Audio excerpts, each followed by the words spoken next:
महाड ऐतिहासिक शहराला एका साठलेल्या डबक्यातले पाणी पुरवठा करण्याची वेळ येते ही खरी दुर्दैवी गोष्ट आहे। पावसाळी अधिवेशनामध्ये उपस्थित करून कायमस्वरूपी स्वच्छ पाणी देण्याचे काम करून प्रश्न सोडवावा।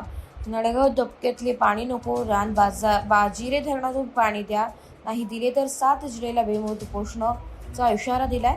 शरदचंद्र पवार राष्ट्रवादी काँग्रेस पक्षाचे रायगड जिल्हाध्यक्ष रवींद्र चव्हाण यांनी दिलाय।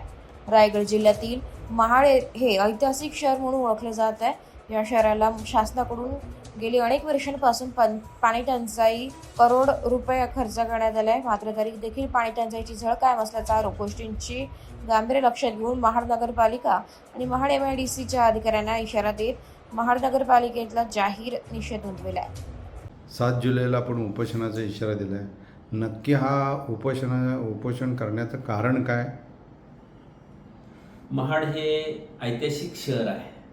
छत्रपती शिवाजी महाराज आणि महामानव डॉक्टर बाबासाहेब आंबेडकरांची ही परमपूज्य असणारी भूमी आहे।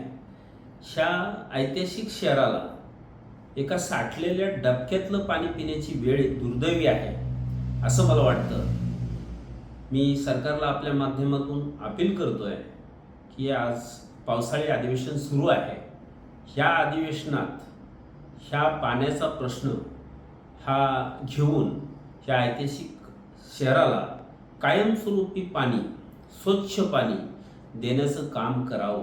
कारण ह्या शहराला लागून असणारे जे औद्योगिक क्षेत्र आहे, ह्या औद्योगिक क्षेत्रामुळं पाण्याचे सर्व स्रोत खराब झालेले आहे, हवा खराब झालेली आहे आणि नैतिक जबाबदारी या ठिकाणच्या औद्योगिक क्षेत्राची MIDCची की त्यांनी पाणी दिलं पाहिजे।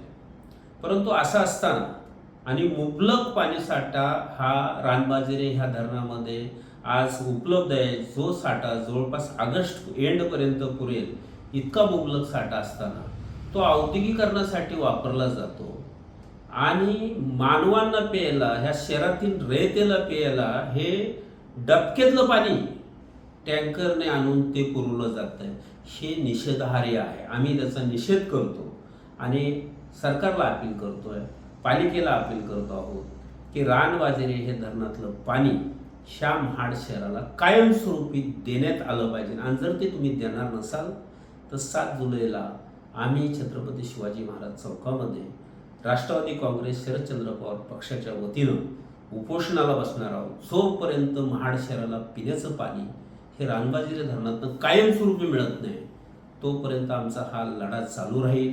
आणि डबक्यातलं पाणी हे कधीही माणसाला प्यायला देऊ नये। ते वापरायचंच असेल तर औद्योगिक क्षेत्रासाठी ते डबक्यातलं पाणी वापरा ना, हे आमचं म्हणणं आहे। मराठी न्यूजसाठी कोकण विभागीय संपादक निलेश लोखंडे, महाड।